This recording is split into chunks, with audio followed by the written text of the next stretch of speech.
Just like my mother and sister started, I also want to start by thanking the organizers for extending to me this invitation.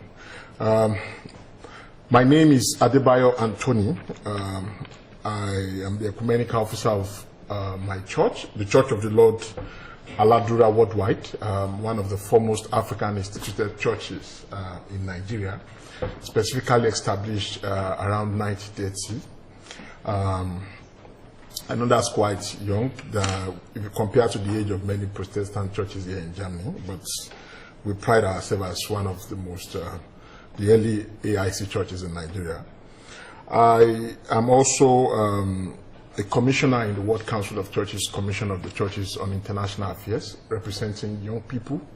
And then I'm also the international youth president of my church,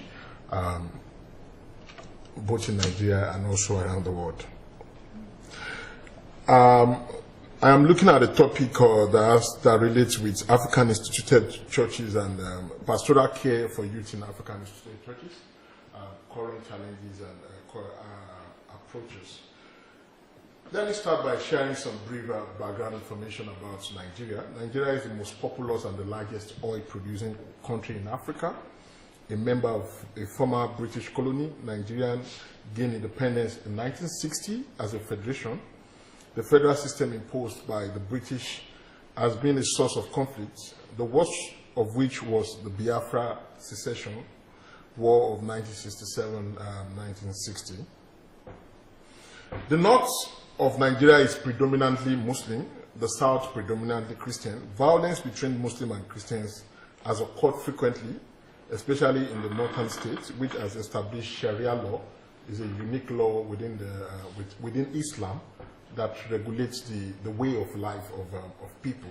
And then because we have about 19 states in the northern part of the country, they all came together to adopt this law as a norm that would guide their own activity.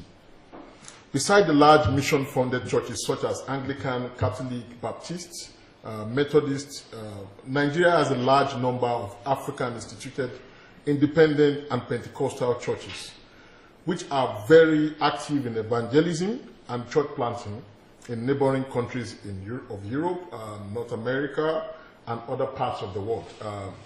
Because these are Africa-initiated churches, it's quite easier to go, say, for instance, you go to London and then you find the Nigerian community who have links with these churches back home and they form branches of the church. So this is how the churches were able to spread across Europe and other parts of the world.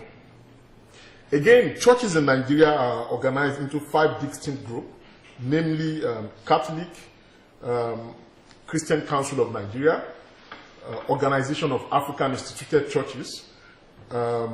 Christian Council of Nigeria mainly represent Protestant churches in Nigeria, while the African Instituted Church organization brings together churches of African descendants to relate together and share their common concern. And this body, we also have Ekwatekan, and the Pentecostal Fellowship of Nigeria makes up the Christian Association of Nigeria, CAN. So when you hear about CAN is the umbrella body that has 5 different groups of Pentecostal, Catholic, African Instituted Church. So in a nutshell, what I'm trying to pass here is that the African Instituted Church in Nigeria is a well-recognized group within the Nigerian society and within the Committee of Churches. The African Instituted Churches movement teaches a kind of Christianity that has trademark of African culture. The AICs, like the traditional religions, emphasize the good things of life and that the African appreciates. This includes good health, long life, children, wealth, titles, honors, and so on. And these are things that make the African society. African churches come with a form of gospel that allows us to worship God in our own African way, encourage us and also pray to God, and of course also allow us to pray and seek the good things of life.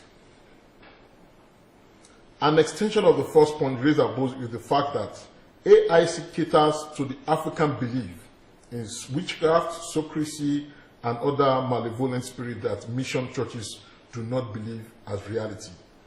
These churches speak to the fear and trials of Africa by providing protection from such evil forces. They are more interested in practical realization of the terminology and ideology of Christian faith. There are many assumptions about what pastoral care is. Commonly, one can say that a pastor's main job is to preach messages, most especially in mainline churches. But if you listen, for instance, to what Mama has just said, is that in the African Instituted Church, the job of a pastor does not only have to do with just going on the altar, preparing the sermon, and ensuring that things move. It also has to do with sermon, welfare stuff, and all that. But a pastoral approach of a pastor within the African Instituted Church, as it relates to young people, includes local ministries such as hospital, chaplaincy, visitation, funerals, wedding, and organizing religious activities. Pastoral care, therefore, both encouraging their local congregation and bringing new people into the church. This is not to say that congregation is not to be involved in both activities, but the pastor should be the initiator. However, many African instituted churches are responding to the calling of not only a church that heals and performs miracles, but one that also responds to the pastoral needs of our young people, since it is evident that many young people in these denominations are moving to other denominations that seems to be very active, both in physical and pastoral needs of their younger members. And one of the major approaches of pastoral needs, of our churches are responding to pastoral needs of young people, number one is healing. It is obvious that the ministry of faith healing forms a central part of the life of many AICs in Nigeria and a major way of accompanying young people in their daily struggle. This includes describing the causes of illness and diseases through prophecy. I'm sure we all heard the story of poverty. Let me give a practical illustration. In the AIC movement, within the young people and within the life of the church, we believe that when we are sick, even though when we have to go and approach traditional hospitals because of poverty and other indices, we would rather prefer to go to church, ask the pastor to pray for us, and heal us. But most times, these things work. Yes, so it's a major pastoral calling of many AIC churches in Nigeria. And of course, therefore, it can be best described as spiritual diaconia, which is to be seen as a unique gift of AICs to its young people. Another way of accompanying young people in terms of our pastoral responses as AIC churches in Nigeria is also evangelism. It is a noticeable fact that many AICs in Nigeria are committed to evangelism, which is mostly fueled by young people. Just like Mama said, young people would like the concept of evangelism in Europe is quite different from the concept of evangelism in Africa. In Africa, the traditional way of evangelism, when I was growing up, is that the pastor would lead the congregation on the major streets like this. We go with our local drums, and then we begin to sing and dance and talking to the locals. So in that form, we have been able to attract the attention of the local people. And this is a form, majorly, that many young people within the African Instituted Church in Nigeria appreciate and feel that this does not most time happens in the mainline churches. So it's a way of pastoral response. They are always ringing bells and proclaiming the message of salvation Moreover, we also have traveling evangelists and prophets who engage in local crusades, revivals, house-to-house fellowship, where all this involves young people. Questions may be raised as to what they mean by evangelism and by what means. Due to the traditional practice of early hours of the day evangelism, as the case was with the AICs in Nigeria in the past, the fact remains that many results follow their efforts as they keep gaining new followers. And I will share the example of my church in this regard. In my church, we have a major event that usually attracts about around 100 to 150,000 people every year. It is specifically held on the 22nd of August, and it is called Tabora Festival. The massive attendance recorded at the annual Tabora Festival of the Church of the Lord Aladura is an evidence of AIC's commitment to spreading their faith in Christ with young people as a major tool. The same can be said of many of the groups we have earlier mentioned. Another way of a pastoral approach of youth within the AIC is women and young girls empowerment. Yeah, because we are beginning to realize that in Nigeria we have the Protestant churches, you have the AIC, but you have a large movement of Pentecostal churches. So one of the most attractive form of Pentecostal churches is empowerment program that targets young women and girls. For instance, for a young woman in a rural village in Nigeria, for her to even be able to moderate her menstruation in terms of pads and stuff could be very, very expensive. So some of them resort to traditional form of doing this. And when you see a church who ensure that on Sunday you are well taken care of, your needs in terms of your private needs are catered for, it gives a natural attractiveness to such denomination. So African institutional churches are beginning to realize this. And that is why they are trying to also invest in this so that they can accompany their young women, empower them in terms of education, give a leap. I'm not sure many AIC churches in Nigeria have the capacity to grant full scholarship. To say, okay, we give you scholarship from your secondary school to university level, but most times what they do is, okay, for instance, when you have admission, the church can say, oh, okay, we would support 70%. Go and try and raise 30%. So it's a way of accompaniment, no matter how little it is. So women and young girls empowerment is gradually becoming an important part of church life and pastoral calling in many AICs in Nigeria, both in leadership and especially important in contemporary church development. Not only about giving women and young girls confidence, competence, freedom, and resources to act on their own judgment, it is essentially a transfer of power from the leader to the follower that puts many women and young girls in that position to act, so that they will freely choose to work towards the goal of the organization and as well better their own life and be productive as well.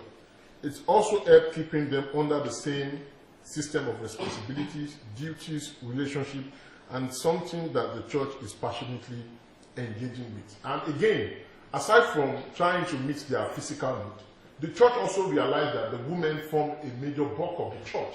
So when you realize that your women are already leaving the church gets dry.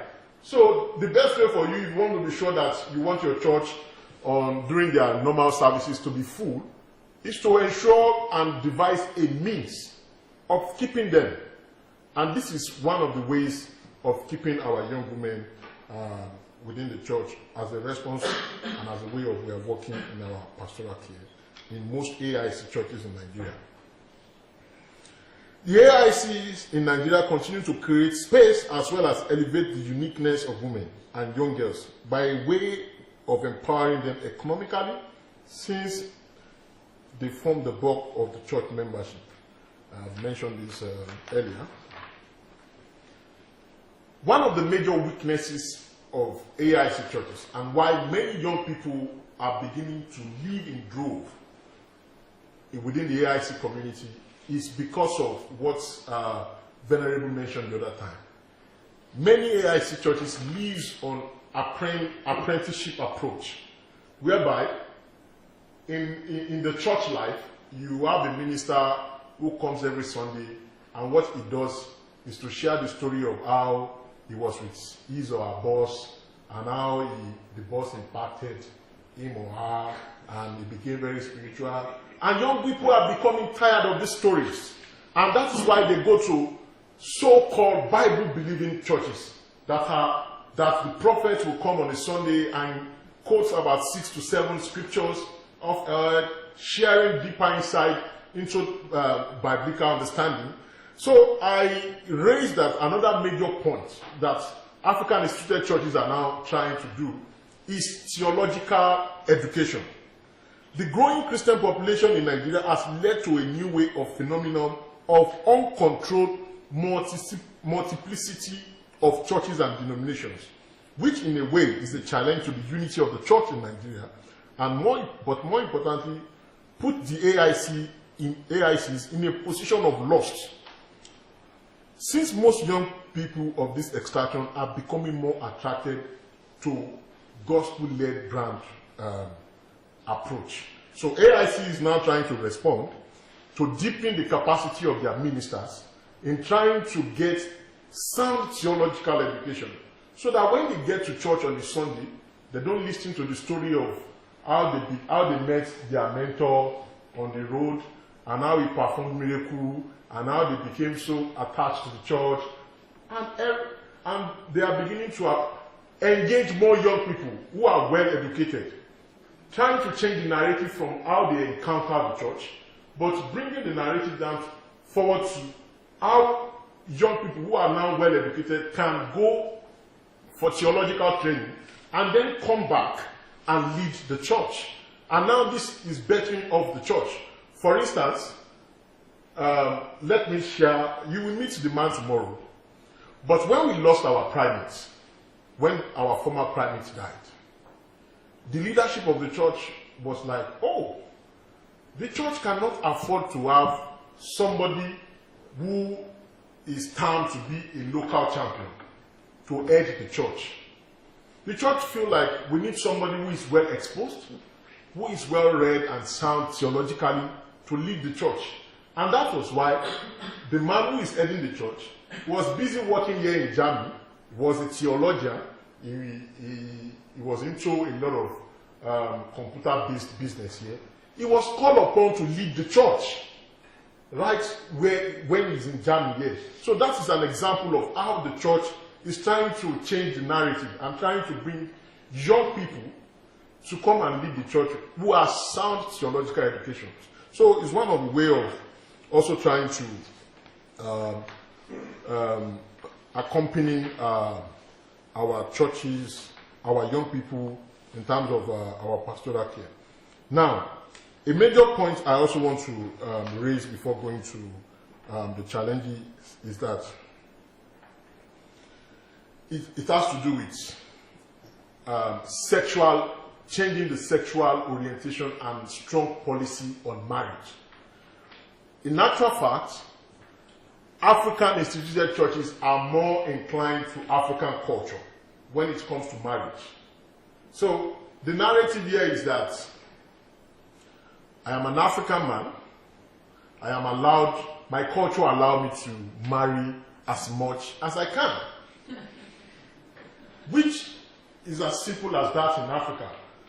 And because our children, our youths, our young people are getting Western education, are getting more exposed, young girls within my church would rather prefer to go and marry from the Pentecostal movement, which is preaching one man, one wife, than to marry somebody within the church who believes in the African culture, and the lady will feel like, oh, if you marry me now, the chances is that you are only going to dignify me as the number one wife, because the culture allows you to marry as much as possible. So this narrative is changing. And then there is a strong pastoral care around this to say that, no, we respect the teaching of the Bible that encourages one man, one wife.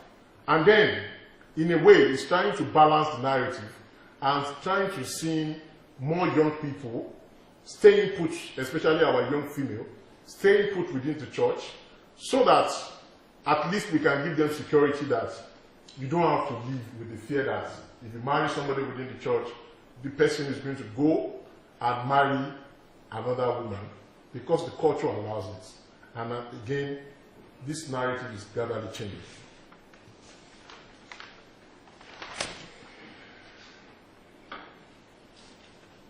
The challenges are very few, but they are weighty.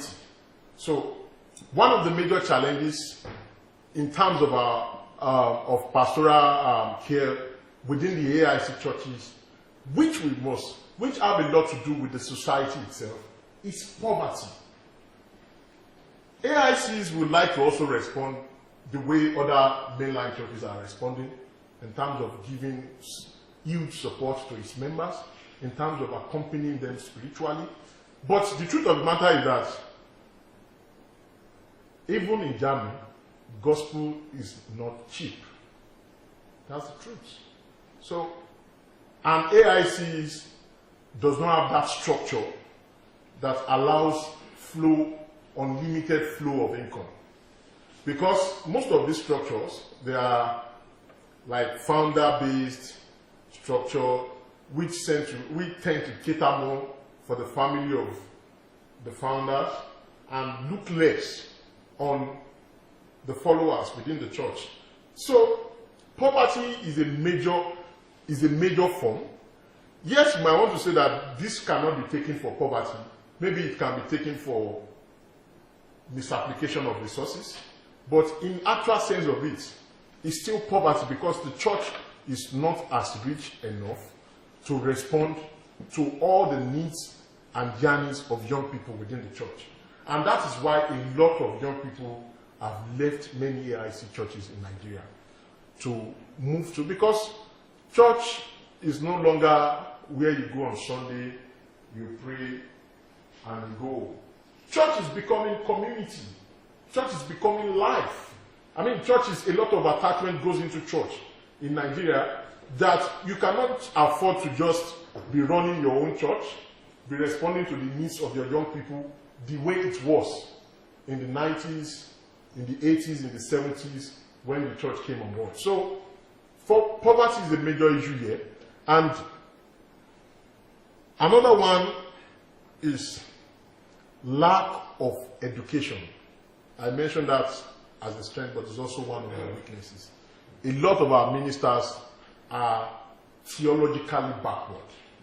While we respect the gift that they have within them, you don't put, in most times, you don't put a minister of AIC and maybe a mainline bishop. You put them together on maybe seminars and conferences. Within 2-3 minutes, you can quickly spot the difference in terms of sound theological arguments. So, education is a major problem that we continually confront. And because these churches are poor, young people are not even willing to stay, who are well-read, they are not even willing to stay and contribute to the church. So, when they have few education, even some of them, when they have skills to play instruments, they would rather prefer to go to a church that would, at the end of the service, maybe give them less than $5 than to stay in a church whereby at the end of the day they will sing, they will dance, they will do stuff together, and they have to go home hungry. So this is one of our major narratives that we hope that it can change. On a final note, I want to say that the experiences of AICs within the experiences of young people in terms of pastoral response, both from themselves and from the church, is a two-way approach. So, what my church is doing through our youth ministry is to ask ourselves the question that a former American president asked the Americans. That don't always think about what the church don't always think about what America can do for you, but perhaps think about what you can do for America. So we change it to say that don't always think about what the church can do for you, or better still, think about what you can do for the church in changing, so that this pastoral care we are talking about will be a two-way approach. The youth will also be giving pastoral care to the church, and not always expecting that the church should give pastoral care to the youth. I'd like to stop at this point. Thank you very much.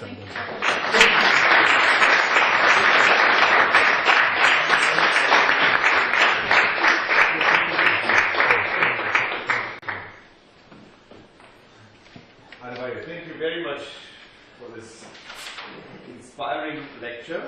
We have the opportunity to ask a few questions. The floor is open. I will not ask you how many wives you have. I'm just wondering if you've been talking a lot about pastoral care for the youth, but not for like elderly people. Is there also pastoral care for elderly people, or are you just, or not just, but mainly focusing on the youth?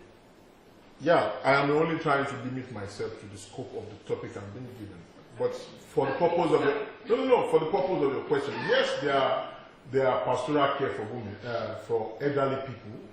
Yeah, but still the same symptom of very few resources and large needs to share. So it's a way of how do we share these resources to go around. But in case of my church and some other churches, they have special programs for elderly people. But we don't have the resources like, to build a big home for them, keep them, feed them, clothe them. I'm not sure any AIC is doing that in Nigeria, but there are programs that try to beat this challenge. Yeah, thank you very much for your lecture and your talk. That was quite. I can see how you approach the problem. It's really good to hear how you deal with the problem, how you try to fix it in a very rational way. And my question is not specifically about your church, but we hear that in Nigeria there are incredibly rich pastors. So I've read that some of the richest pastors in the world come from Nigeria. So my question is, which churches, which congregations are these pastors from? From what I hear from you, then maybe not from the AICs, or are they? Okay. It's a narrative that we are also, is a shameful narrative. A what? Shameful. Yeah, why I say it's very shameful is that in a country of extremely poor people, and then you have a lot of pastors who are extremely rich. We have pastors that have up to 5 private jets. Yes, and what they do is that they actually collect this money from the poor people, and it's like a recycling. They take the money from the poor, promising them hope. Giving them hope that tomorrow Jesus is going to come, he's going to bless you. Can somebody drop his last money to support the work of God? All this street stuff, and then they take all this money from these poor people and then go enlarge themselves. So yes, it is very true. I wouldn't want to mention names of churches, but they are mainly within the Pentecostal churches. These are extremely new generation churches. Yeah. So they come and give hope and then give the message of Christ in a prophetic but also very motivating manner. Somebody will tell you that, okay, imagine in this hall, somebody can come in and say, oh God, I see somebody here who has been going through back pain, and Lord is telling me that pain will go. It is possible because we are many. Maybe when you are coming, you are feeling some pain. And then before you know it, somebody's saying, yeah, oh God, I'm here, it's me. And then at the end of the day, he wants to give thanks. So these are ways and forms of trying to psychonize this mindset and psychology of people to get these resources from them and then spend it a lot. Some churches have up to 3-4 universities. The money they use in establishing these universities are actually from the poor people. But you know the painful thing? The painful thing is that these poor people whom they collect this money from cannot actually afford these universities. I want to start with solidarity. In solidarity with my brother. And I just want to remind him that is how prosperity gospel have been used negatively, not all over Africa, Yes. but by some people. I want to believe you understand what I mean. Negative application of prosperity, gospel, because when you are convinced that if you brought a tithe of maybe $10,000 within a month, you will be a billionaire, and you find yourself arguing with your husband how you are going to get a loan of $10,000 to take to the church. I don't know how you translate that. How you translate that. Thank you. Thank you. Further questions? Well, then let me allow me to ask a question. You mentioned faith healing as one key aspect of pastoral care. Yes. And I'm always intrigued by the concept of faith healing because it's so broad. And I guess I have two questions. So the one is what does it entail, faith healing? I mean, what are the kind of problems and solutions that are part of faith healing? And the second one is, does it contradict to medical healing, to medical treatment? Medical attention. Yes. Okay, I want to start by sharing the understanding that what attracts most people to AIC churches in the first place are people who actually come to seek healing. Because we have had cases of people who go to hospital who have tried and then the orthodox healing process could not heal them. And then we have had cases of these people come to church, especially AIC churches. Maybe the prophet prays into the water and then drinks the water and is healed. So these are the natural attraction, and this fall into all class of people, even politicians. That is when they go to AIC churches. But most times, they are always ashamed to identify with AIC churches in the public. Yeah, but they go underneath to come and seek healing. So healing is part of the life of AIC churches. That cannot be taken. But of course, we have also had cases of people who rely so much on this healing, and then because they stay, the pastor can say, stay in the faith home, because most AIC churches have a faith home for their ministers. Stay in the faith home, and in the process they die. We have seen so many cases. Few cases actually, but on the larger scale, you have a lot of people who come. The festival I talk about in my church every August 22nd is a festival that from the last year to the next one, we are organizing one now. A lot of people will make vows that, Lord, I have come to this place. I have come with this problem. I am looking for children. I am sick. I am this. If you will heal me and do this and do that for me, I will come back next year and fulfill my vow. And in Africa, every year we have a whole room as big as this where people come to redeem their vow. So we cannot totally say that it's not working. It's working. So it's a reality within the African Instituted Church. What's the next question? Or that's the question? I think you answered it. The second question was, does it contradict with medical? Yeah, that's why I said that at times we have issues of contradiction. When somebody when somebody is suffering from maybe a serious wound or HIV, and then you are relying on the church to heal it, and at the end of the day, it doesn't work that way. You don't try much. When you have to apply medicine, go to hospital. But when you strongly believe that God can heal, you can come to church. And that is how most ministers in the AIC churches are able to feed. Because at times they pray for people, their problem is solved, and the person can come and appreciate and give anything. We have had cases of people who have supported children of ministers, even to go to school abroad, on the premise that this minister was able to heal and solve some of the problems.